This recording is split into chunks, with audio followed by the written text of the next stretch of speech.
there, man.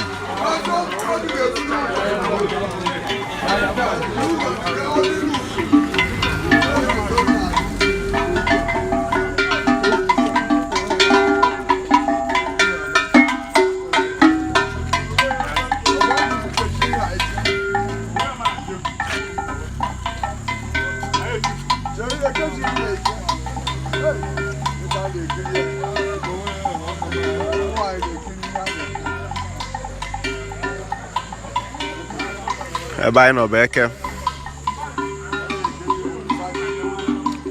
na nke eze omogo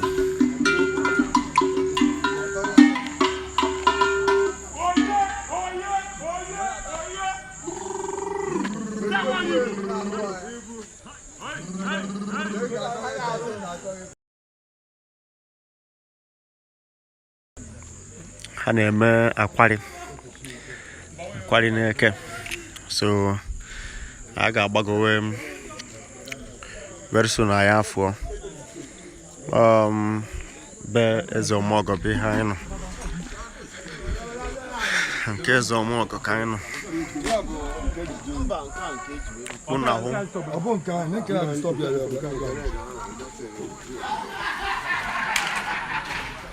bezo mogo neke nnukwu oke ezo mogo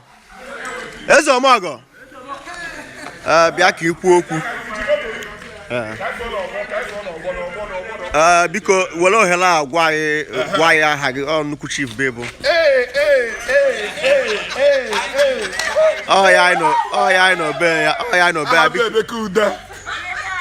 biko kedu ihe unu na-eme n'eke taa anyị na-eme taa mmadụ na anyị na-eri ji ọhụụ n'agbanyeghị na ya anaghị akọ ji. Okay, so iri ji ọhụrụ anwa kedu ihe unu na-eti ihe anyị na-akpọ bụ iri akwari. Okay, iri akwari bụ anyị na-eme every year.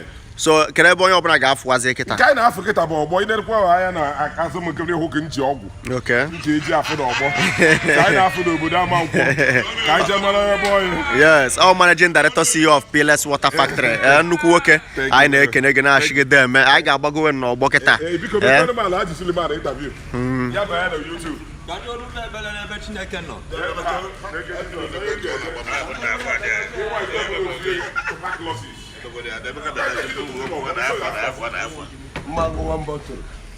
Anyị ekene gị biko gwa anyị aha gị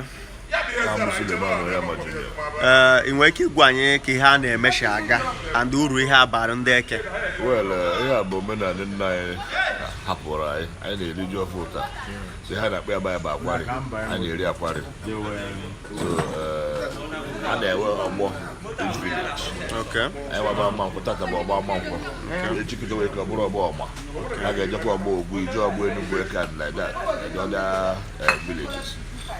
So anyị na-asị na onye ọbụla bịara witness ihe a bịara ka o soro anyị nwa aṅụrị na ji ọfụ anyị na-eri na ya abalị ya. Daalụ.